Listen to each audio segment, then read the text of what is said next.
जी, Coulomb's law हमने गुज़श्ता video में आपसे या क्लास में बात की थी कि कूलम्स लॉ का ताल्लुक जो है, या सर ऑगस्टिन डी कूलम इनका पूरा नाम है, इन्होंने दो चार्जेस के दरमियान इलेक्ट्रिक फ़ोर्स का मुताला किया। किसका? दो चार्जेस के दरमियान इलेक्ट्रिक फ़ोर्स क्या होती है उसको स्टडी किया, उसका मुताला किया।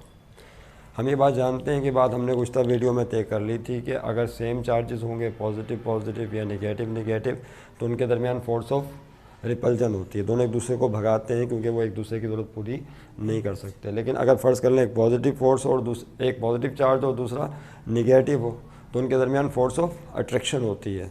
अनलाइक चार्जेस एक दूसरे को अट्रैक्ट करते हैं। अब चाहे फोर्स रिपल्जन की हो, चाहे फोर्स चार्जेस के दरमियान अट्रैक्शन की हो, फोर्स तो होती है। इसको कहते हैं इलेक्ट्रिक फोर्स। क्या कहा जाता है? इस इलेक्ट्रिक फोर्स का इन्हिसार किन किन फैक्टर्स पर होता है, कब ये फोर्स ज़्यादा होती है, कब कम होती है, वो कौन से अवामिल हैं जिन पर फोर्स डिपेंड्स करती है। तो इसको स्टडी किया था सर ऑगस्टिन डी कूलम ने। किस ज़माने में? 1785 में, जो एक सन मिलता है यहाँ पर। और दो पॉइंट चार्जेस के दरमियान अमल करने वाली फ़ोर्स का मुताला किया। अच्छा, पॉइंट चार्जेस किसे कहते हैं? ऐसी दो चार्ज बॉडीज़ कि जिनके दरमियान जो फासला हो उनके साइज़ के मुकाबले में बहुत ज़्यादा हो, फासला ज़्यादा है और चार्ज बहुत कम है, तो उनको पॉइंट चार्जेस का नाम दिया गया है। तो दो पॉइंट चार्जेस उन्होंने लिए और उनके दरमियान इलेक्ट्रिक फोर्स को स्टडी किया और वो दो नतीजे पे पहुँचे। कानून ये सुनने पहले क्या है? This law states that the electric force between two point charges is directly proportional to the product of their magnitude of the charges and inversely proportional to the square of the distance between them. कि दो point charges के दरमियान अमल करने वाली electric force उन charges के magnitude के प्रोडक्ट के डायरेक्टली प्रोपोर्शनल होती है और उनके दरमियानी डिस्टेंस के फासले के स्क्वायर के इन्वर्सली प्रोपोर्शनल होती है। इसका मतलब है कि इस कानून के दो हिस्से हो गए। कितने पार्ट हो गए? दो। पहला पार्ट जो है वो फोर्स डिपेंड करती है किस पर? चार्जेस के मैग्नीट्यूड पर। और जो दूसरा पार्ट है वो क्या है? फोर्स डिपेंड करती है उनके दरमियानी फासले पर। फिर एक तीसरा पार्ट भी आएगा। फोर्स एक और चीज़ पर भी डिपेंड करती है, हमने बताया था। किस पर? मीडियम पर डिपेंड करती है कि दरमियान में मीडियम कैसा है, इस पर भी वो डिपेंड कर रही होती है। तो हम स्टेप बाय स्टेप इस पर बात करेंगे। लेकिन ऐसे this law states that this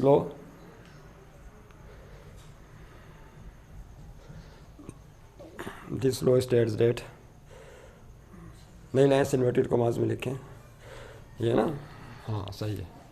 लेकिन the electric force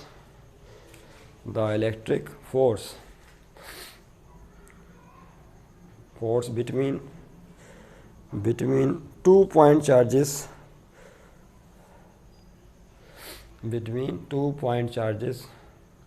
is directly proportional to, ये लफ्ज़ आया है कौन सा? Directly.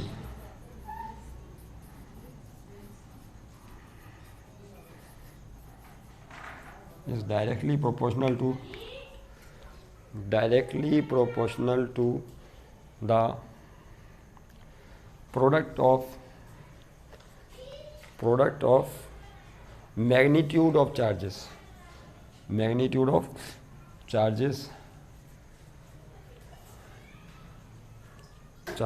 and inversely proportional to बाकी प्रोपोर्शनल उसी तरह, inversely proportional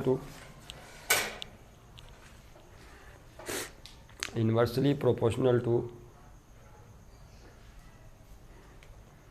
the square of the distance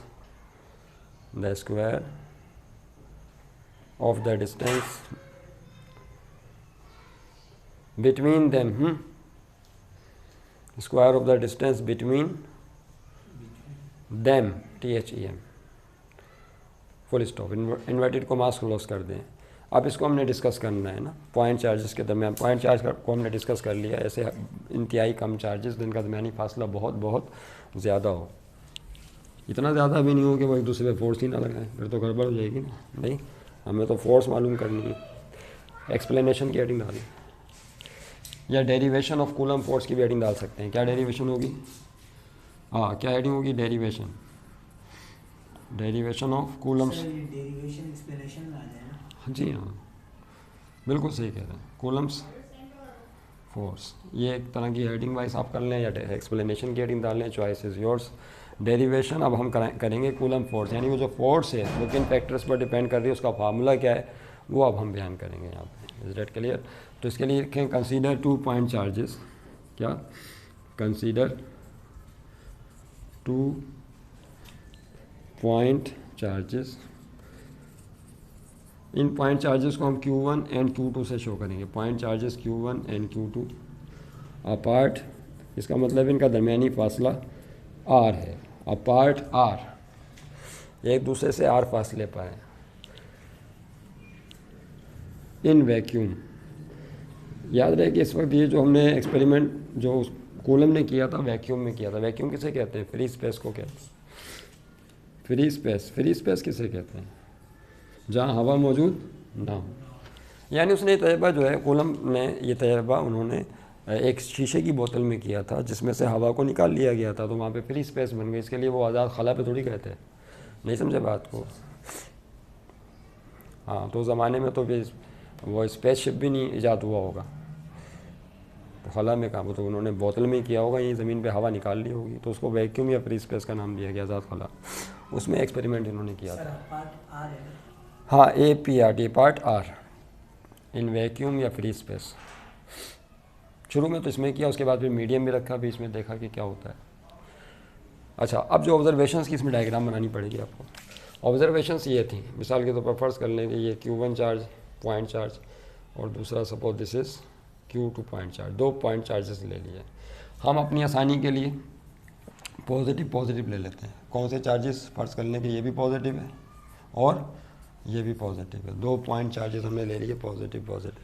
अब जाहिर सी बात है Q1 Q2 पे फोर्स लगाएगा दफ़ा की, Q2 Q1 पे लगाएगा। तो हम एक की बात कर लेते हैं, जितनी Q1 Q2 पे लगाएगा Q2 Q1 पर भी उतनी ही फोर्स लगाएगा। दोनों के ऊपर फोर्स और रिपल्जन सेम होगी। तो किसी एक को रेफरेंस मान लें, फर्ज कर लें हमने Q1 को मान लिया, तो Q1 Q2 पे जो फोर्स लगाएगा उसकी रिएक्शन किस तरफ होगी? बोलिए, किस जानिब होगी? ज़ाहिर है बाहर की तरफ होगी ना, दफ़ा की Q1। इस पर जो फोर्स लगेगी बाहर की जानिब इस तरह से होगी। यहाँ पे आप ऊपर क्या लगाएं? F का मतलब कौन है? फोर्स है,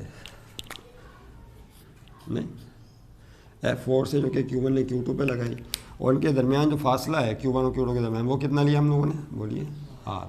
तो Q1 Q2 का दरमियानी फासला R है, और Q1 Q2 पे फोर्स और रिपल्जन लगा रहा है। इसकी डायरेक्शन किस तरफ है? बाहर की तरफ है। Okay.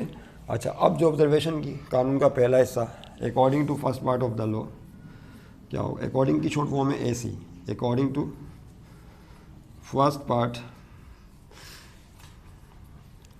Part of the law, कानून के पहले हिस्से के मुताबिक जो फोर्स है that is directly proportional to Q1। हमने पिछली वीडियो में इस पर तफसील से इंट्रोडक्शन में कूलम्स लॉ के इंट्रोडक्शन पर बात की है वहाँ पे, इस पिछले लेक्चर में, तो आप वहाँ से भी उसको तफसील से देख सकते हैं कि फोर्स डायरेक्टली, ये अलामत का मतलब क्या होता है? Directly proportional. इसका मतलब है Q1 का मैग्नीट्यूड बढ़ेगा तो फोर्स भी बढ़ेगी। जैसे जैसे Q1 का मैग्नीट्यूड बढ़ाते चले जाएंगे, यानी 1 कूलम है, 2 कूलम, 3 कूलम, ये मैग्नीट्यूड कहलाता है। अगर बढ़ाते जाएंगे तो फोर्स भी बढ़ती जाएगी। इसके अलावा force is also directly proportional to what? Q2। क्या मतलब हुआ? इस तरह Q2 का मैग्नीट्यूड बढ़ाएंगे तभी फोर्स, यानी 1 कूलम से 2 कूलम कर दें, 3 कूलम कर दें, 4 कूलम कर दें, बढ़ाते चले जाएँ तो फोर्स भी उसी हिसाब से बढ़ती चली जाएगी। अब इन दोनों को हम कंबाइन करेंगे। जब आप इन दोनों को कंबाइन करेंगे तो शक्ल ऐसे बनेगी, फोर्स प्रोपोर्शनल टू, देखिए यहाँ पे इस तरह लिखेंगे Q1 Q2। ये दोनों एक्सप्रेशन इसमें आ गए। Q2 को छुपाएं तो कौन सा आ गया? पहला वाला आ गया, और Q1 को छुपाएं तो दूसरा वाला आ गया। तो यहाँ पे हमने क्या किया? दोनों को कंबाइन कर दिया।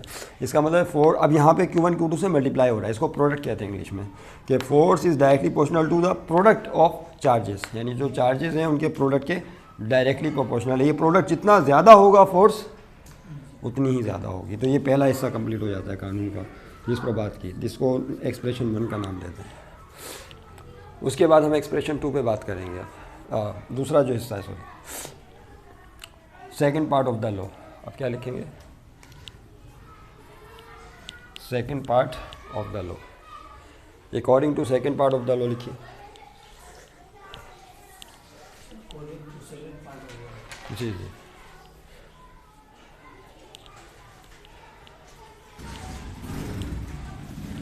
According to second part of the law.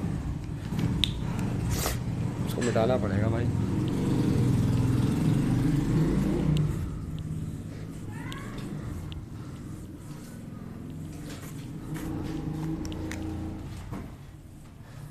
क्या था?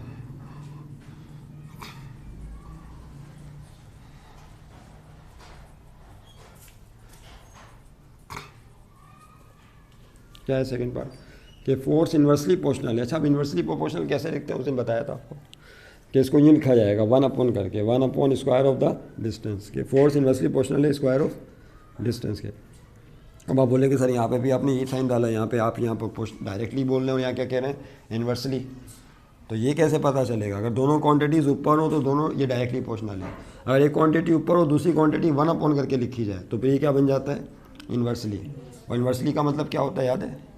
आर बढ़ेगा तो फोर्स कम होगी, एक क्वांटिटी बढ़ती है तो दूसरी कम, डिस्टेंस बढ़ेगा फोर्स कम हो जाएगी, डिस्टेंस जितना कम होगा फोर्स, ये पॉइंट चार्जेस हैं इनके दरमियान फासला बढ़ाते जाएंगे, असर कम होता जाएगा, फोर्स कम हो जाएगी, और इनके दरमियान फासला कम करते जाएंगे तो फोर्स बढ़ती चली जाएगी। तो इसका मतलब है दोनों एक दूसरे की इन्वर्सली प्रोपोर्शनल है। स्क्वायर का लफ्ज़ क्यों आया था इस पर भी हमने तफसील से गुफ्तगू की है इंट्रोडक्शन में। तो force is inversely proportional to square of distance, इसको नाम दे दें नंबर 2 का। अब क्या करेंगे बताइए, अब दोनों को कंबाइन करेंगे, एक्सप्रेशन 1 और 2 को लिखें बाय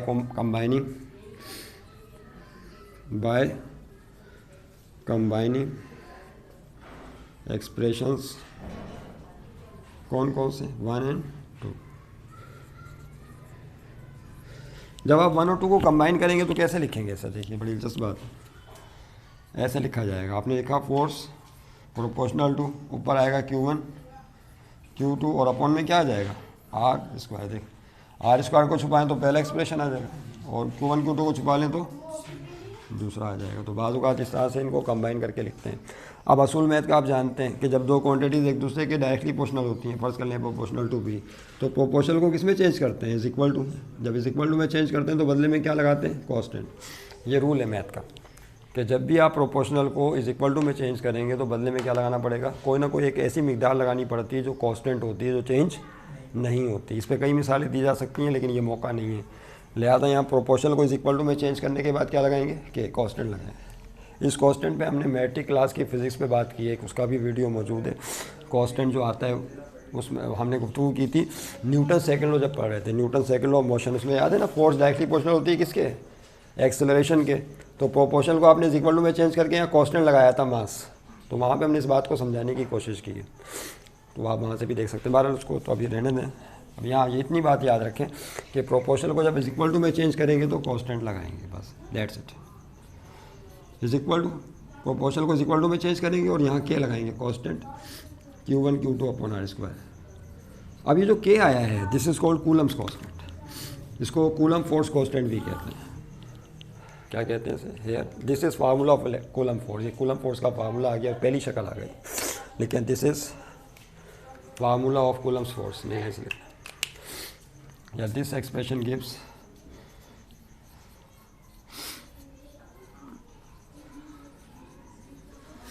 मैग्नीट्यूड ऑफ क्या? Magnitude of force, electric force या कूलम फोर्स भी कहते हैं इसे, जिसकी डेरिवेशन कर रहे थे। अब एक मसला है यहाँ पर, ये तो आपने मैग्नीट्यूड निकाला है और के बारे में बताना पड़ेगा। के कौन है?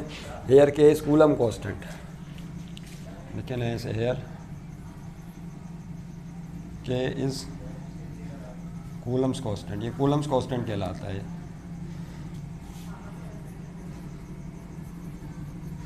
एंड इट्स SI वैल्यू, यानी सिस्टम इंटरनेशनल जो दुनिया भर में राइज है, and it's SI value is, क्या है वैल्यू इसकी? क्या की वैल्यू याद रखिएगा 9 एक्सपोनेंट 9 न्यूटन मीटर स्क्वायर पर कूलम स्क्वायर, ये इसकी वैल्यू न्यूटन मीटर स्क्वायर पर कूलम स्क्वायर, इसको नोट कर लें। तो के कूलम कांस्टेंट है और ये उसकी वैल्यू हासिल, ये कैसे आती है इस पर फिर बात कर लेंगे।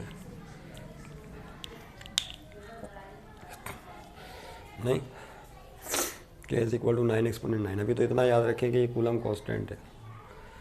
हर क्वेश्चन का कोई ना कोई कांस्टेंट होता है, उसकी वैल्यू फिर कैलकुलेट की जाती है, जिसका इन्हिसार सिस्टम ऑफ यूनिट्स पर होता है। अब आप देखें, इसी को सीजीएस सिस्टम में निकालेंगे कुछ और निकलेगी, किसी और सिस्टम ऑफ यूनिट में निकालेंगे कुछ और निकलेगी। ये लिखने के बाद ये लिख लें जुमला, और उसके बाद के बारे में बताएं क्या है और के की वैल्यू ये लिख लें, नोट कर लें, ठीक है।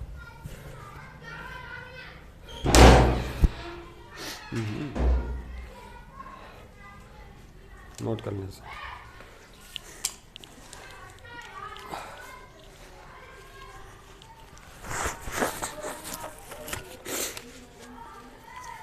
अब देखिए क्या होगा, ठीक है। अब ये जो कूलम कांस्टेंट है इस पर थोड़ी सी गुफ्तगू कर लें क्या हो रहा है। अब देखो टाइम नहीं बचेगा, मसला ये, इसको सेकंड वीडियो में बना लें, 15 मिनट हैं कुछ वक्त। ओके, अब देखिए क्या करना है आपने, इसके बारे में थोड़ा सी गुफ्तगू करते हैं, कूलम्स कांस्टेंट के बारे में। लेकिन इसको अलग से ही करना पड़ेगा, वरना वो फिर इम्तिहान में उसको लिखने की ज़रूरत नहीं होती है। अगर कूलम लोग पूछेंगे तो लिख के डेरिवेशन करनी है, उसको हम फिर नेक्स्ट, हाँ ये तो करना होगा ना आपको। इसके बाद फिर अब हम बात करेंगे इसका जो अगला हिस्सा। पहला हिस्से में क्या था कि फोर्स डिपेंड्स करती है किस पे, मैग्नीट्यूड ऑफ चार्जेस पे, समझ में आ गया। दूसरा क्या था, फोर्स डिपेंड करती है डिस्टेंस पे, फासला ज़्यादा हो कम होगा तो फोर्स इन्वर्सली प्रोपोर्शनल होगी, ये भी समझ में आ गया। अब तीसरी चीज़ है वो क्या है, आपको याद है हमने एक चीज़ और मिसाल ले लें, यहाँ पे Q1 चार्ज दिया था ना हम लोगों ने, एक मिसाल से लेके चलते हैं ताकि समझ में आए। यहाँ लगे पहले भी बात की आपसे, लेकिन मैं चाहूँगा फिर एक दफ़ा कर लेते हैं। फर्ज कर लेंगे यहाँ पे Q1 चार्ज 1 कूलम है, कितना है 1 कूलम यूनिट है चार्ज का। इस तरह लेंथ का यूनिट मीटर होता है, मास का किलोग्राम होता है, टाइम का सेकंड होता है, इस तरह चार्ज का यूनिट क्या होता है कूलम, 1 कूलम। और दूसरा चार्ज Q2 भी आपने क्या ले लिया 1 कूलम ले लिया, और इनके दरमियान जो फासला है डिस्टेंस डेट इज़ 1 मीटर। और मीडियम कौन सा है, मीडियम है ही नहीं, फ्री स्पेस है, या एयर भी लेते हैं बाजू का, एयर और फ्री स्पेस को हम मायने लिया जाता है, कोई खास फर्क नहीं पड़ता। तो याद रहे कि अगर दोनों एक एक कूलम चार्ज होंगे और दरमियानी फासला 1 मीटर होगा तो उस सूरत में जो इलेक्ट्रिक फ़ोर्स कैलकुलेट की गई है वो इलेक्ट्रिक फ़ोर्स इसके बराबर निकलती है 9 × 10⁹ न्यूटन मीटर, या बल्कि इसको सिर्फ इतना ही लिखना है। कितनी फोर्स निकलती है अगर चार्जेस एक एक कूलम के हों, और ये एक्सपेरिमेंटली प्रूव है, और उनके दरमियान फासला कितना लिया जाए 1 मीटर रखा जाए, तो इनके दरमियान जो इलेक्ट्रिक फ़ोर्स नोट की गई है, वो इलेक्ट्रिक फ़ोर्स कैलकुलेट की गई है, उसकी वैल्यू क्या है, ये 9 एक्सपोनेंट 9, और इस वैल्यू को के कहते हैं। क्या कहा जाता है, के। नहीं समझे बात को। अब दुनिया में ये चार्जेस कहीं भी ले जाएं एक एक कूलम के, जब इनके दरमियान फासला 1 मीटर रखेंगे, चार्जेस एक एक कूलम के होंगे और दरमियान में फ्री स्पेस या एयर होगी या वैक्यूम होगा, तो उस सूरत में हमेशा फोर्स कितनी निकलेगी, इतनी निकलेगी। इसी को कूलम कांस्टेंट कहा जाता है। देखो इसको थोड़ा सा और समझते हैं। F = अब बात की तो पूरी कर दी, के Q1 Q2/r²। फोर्स कितने के अपनी जगह रहा, Q1 कितना लिया आपने 1 कूलम, Q2 भी कितना लिया 1, डिस्टेंस कितना लिया 1, ऊपर कौन है स्क्वायर, और जब फोर्स कैलकुलेट की तो क्या निकली 9 × 10⁹ न्यूटन निकली। ये कैलकुलेशन की गई है बाकायदा। ओके, उसके बाद देखिए क्या होगा, 9 × 10⁹ अपनी जगह रहा, 1 × 1 1 हो जाएगा, तो 1 का स्क्वायर 1, 1 को 1 से डिवाइड करेंगे तो 1 को कैसे मल्टीप्लाई करेंगे तो क्या आएगा के। इस तरह के की वैल्यू क्या आ गई 9 × 10⁹ न्यूटन मीटर स्क्वायर पर कूलम स्क्वायर। इस तरह के की वैल्यू हासिल होती है। तो इन पॉइंट चार्जेस को दुनिया के किसी कोने पे भी ले जाएं, अगर ये एक कूलम के हैं और दरमियानी फासला 1 मीटर है, तो इनके दरमियान वैक्यूम या फ्री स्पेस होनी चाहिए या एयर होनी चाहिए, तो फोर्स हमेशा इतनी निकलती है। इस फोर्स को फिर के का नाम दिया जाता है। इतनी बात ध्यान में रखिएगा। उसके बाद अच्छा आप ये बताइए, जो फोर्स है उसका इन्हिसार एक और चीज़ पर भी होता है, दरमियानी वास्ते पर भी होता है। नई टर्म आने वाली है, नई लाइन से लिखिए, द कूलम फोर्स, नई लाइन से, द कूलम फोर्स, नई लाइन से ऐसी के नीचे से लिखे, the Coulomb's force can be written in the form of other constants, in the form of other constants is। अभी जो कूलम कांस्टेंट निकाला आपने के, इसको आप इस तरह से भी लिख सकते हैं, के = 1/4πε0। इस तरह भी इसको लिखा जा सकता है। क्या है 4 है, 4 तो आप जानते हैं, पाई भी आप जानते हैं। पाई की वैल्यू क्या होती है याद है 3.142। और यहाँ पे ये जो आया ना, ये लाइन डाल ई बना के गोल साथ में क्या दायरा बना देते हैं, इसको ε0 पढ़ते हैं। इसे कहते हैं परमिटिविटी ऑफ फ्री स्पेस। क्या कहा जाता है, परमिटिविटी ऑफ फ्री स्पेस। अच्छा ये जो इक्वेशन बनी थी ना यहाँ पे, क्या बनाई थी आपने बोलिए, F = के Q1 Q2/, आवाज़ कैसी आ रही है, नसरीन है, के Q1 Q2/r²। इस डेट क्लियर। इस इक्वेशन, इसको इक्वेशन ए का नाम देते हैं, किसका, ए का, ये याद रहेगी हमें। फिर ए कह दीजिएगा, ऊपर आपने बनाई हुई है। तो के बराबर होता है इसके अब यहाँ पे जो एप्सिलॉन नॉट आया उसके बारे में तो बता दिया कौन है, परमिटिविटी ऑफ फ्री स्पेस। इसकी भी एक वैल्यू होती है जो कैलकुलेट की जाती है। इसको पुट करें वहाँ पे, पुटिंग इन इक्वेशन नंबर कहाँ, इक्वेशन नंबर ए, इक्वेशन ए में पुट कर दो भाई से।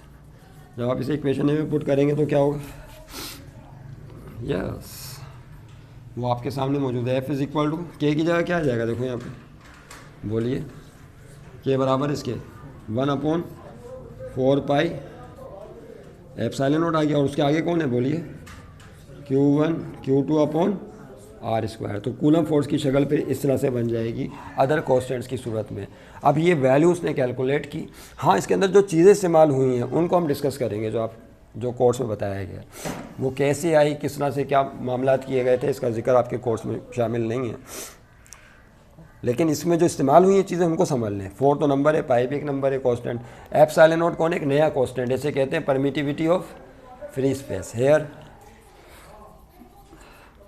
Epsilon naught is called permittivity of free space, permittivity of free space या वैक्यूम। इजाज़तनामा है, आज़ाद खला का इजाज़तनामा भी बोलते हैं इसे, आज़ाद खला का इजाज़तनामा, यानी खला कितनी इजाज़त दे रही है कि आपस में एक दूसरे पर असर डाल सकें, यूँ समझ लें। Permittivity of free space and it's SI value, और इसकी जो SI वैल्यू कैलकुलेट की गई है वो भी नोट कर लें। एंड इट्स SI वैल्यू इस यस, एप्सिलॉन नॉट की SI वैल्यू ये हासिल होती है 8.85 × 10⁻12, और इसका यूनिट पलट जाता है, के से पलट जाएगा, कूलम स्क्वायर पर न्यूटन मीटर स्क्वायर। C का मतलब कूलम स्क्वायर पर न्यूटन मीटर स्क्वायर, ये इसकी वैल्यू, ये नोट कर लीजिए प्लीज़। तो ये परमिटिविटी ऑफ फ्री स्पेस कहलाती है। इसको थोड़ा सा मैं आप चाहूँगा कि इसको थोड़ा सा समझें, 4 पाई एप्सिलॉन नॉट को, ये जो क्या है। देखिए, जब हम सर्किल बनाते हैं, दायरा, जब आप सर्किल बनाते हैं तो उसमें टोटल एंगल कितना होता है बोलिए।